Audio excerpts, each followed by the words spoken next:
Homeowners, when was the last time you checked on your home title?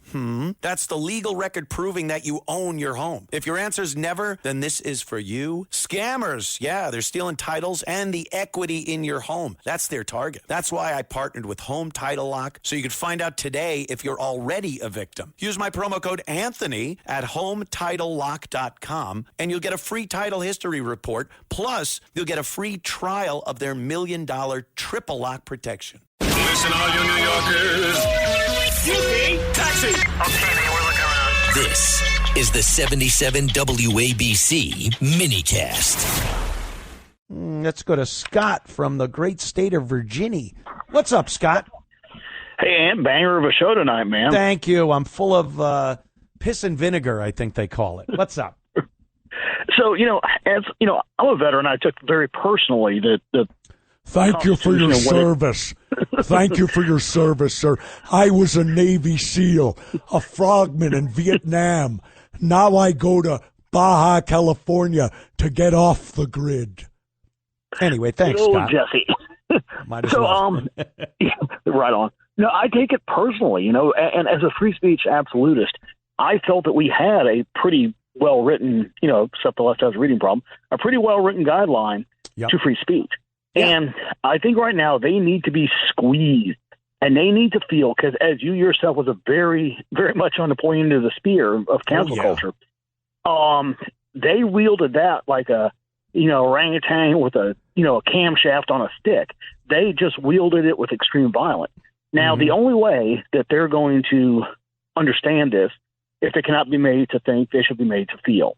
So they have to take their lumps until they capitulate and cry for a law that says, well, somewhat verifying our First Amendment, that you cannot be fired, dismissed whatsoever for personally held political beliefs, period. Anybody, no matter which way they lean, left or right, i.e. returning to the prior social contract in which we had, where they can be leftists, we can be rightists, kind of like we grew up in the age of reason in the 70s and 80s, it was a wonderful time period. Well, I think, Scott, I do believe that the businesses and the owners of these businesses, it seems pretty cyclical, because now it seems the business owners doing the firings are on the right.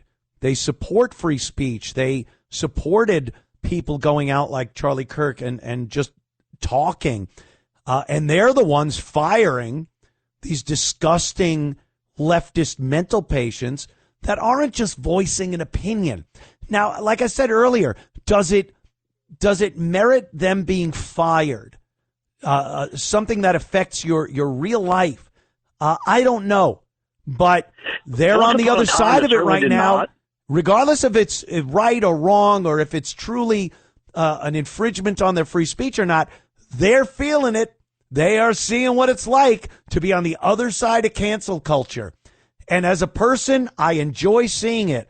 But as a free speech absolutist, I'm still a little on the fence, wondering if this is a good thing or not, because it'll come back eventually and we'll get bitten in the ass for it. So I don't know, Scott.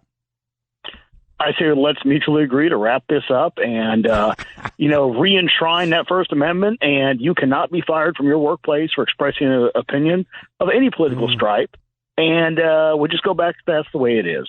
We or used we can to just keep having this nasty fight. We used to just agree on that and think like, without any law having to be put in place, we used to just agree on the fact that we're going to have different opinions and let's not massacre each other because we have different opinions.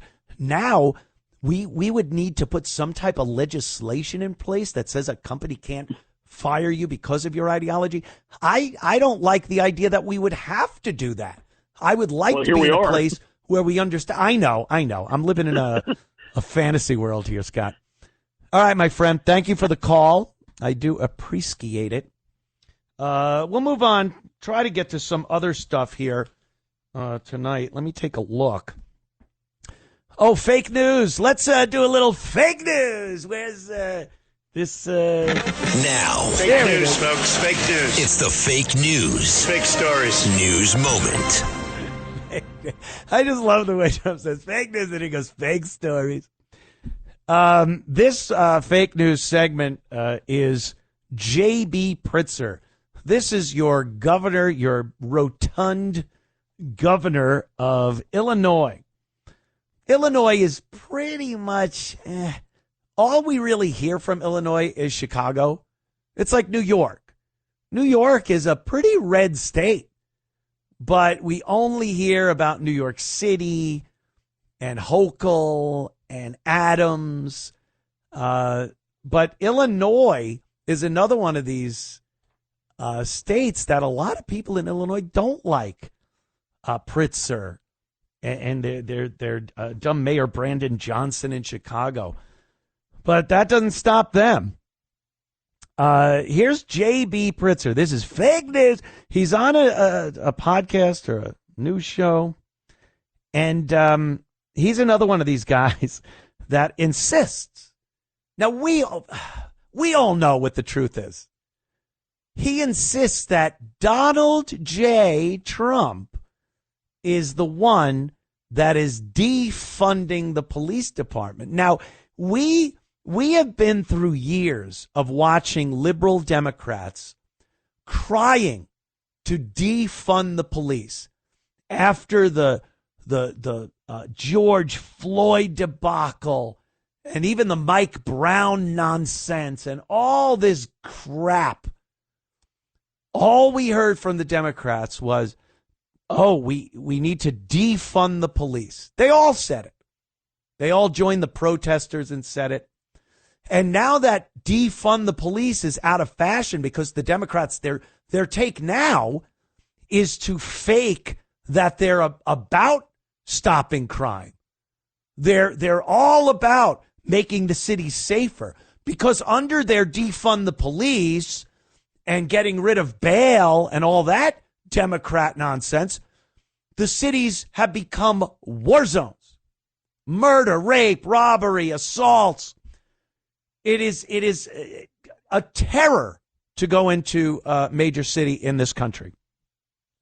So now they don't want to sound like they wanted to defund the police. That means unsafe cities. And they won't take responsibility for that, even though they're 100% responsible for the carnage going on in our major cities. So here's J.B. Pritzker, big fat J.B. Pritzker, talking about defunding the police and saying that Donald Trump is all about defunding police. Listen to this garbage. Well, let's debunk the myth that that we have somehow defunded police. It's Donald Trump that's defunded police. I've hired more police in Illinois. Donald Trump has taken all this money away, and not just from police, and including, by the way, programs for local law enforcement, but as you said, ATF, FBI, et cetera. Grants that were already appropriated, by the way. Exactly. It's illegal what he's done, but right. He doesn't care, and he wants to create a problem. Remember, this is all about fomenting a problem so that he can bring militarization to our cities. Can you like any idiot can figure out what he's really saying here? Donald Trump defunded, and then he talks about his police and law enforcement budgets and the fact that programs are cut and money comes out of the police department. Look at what was cut. These are the ridiculous liberal programs that do nothing to cut crime. Nothing. These are the let's send social workers to violent domestic disputes instead of police officers. And here's X amount of money for that. And Doge and Trump looked at it, and Republicans in Illinois looked at it and just said, no, this is useless. This is a waste of money. And they cut it and then hopefully put it back in place as money to programs that really cut crime. Not these garbage Democrat feel-good, nonsensical, do-nothing programs. Homeowners, when was the last time you checked on your home title? That's the legal record proving that you own your home. If your answer's never, then this is for you. Scammers, yeah, they're stealing titles and the equity in your home. That's their target. That's why I partnered with Home Title Lock, so you could find out today if you're already a victim. Use my promo code Anthony at HometitleLock.com, and you'll get a free title history report. Plus, you'll get a free trial of their $1 million triple lock protection.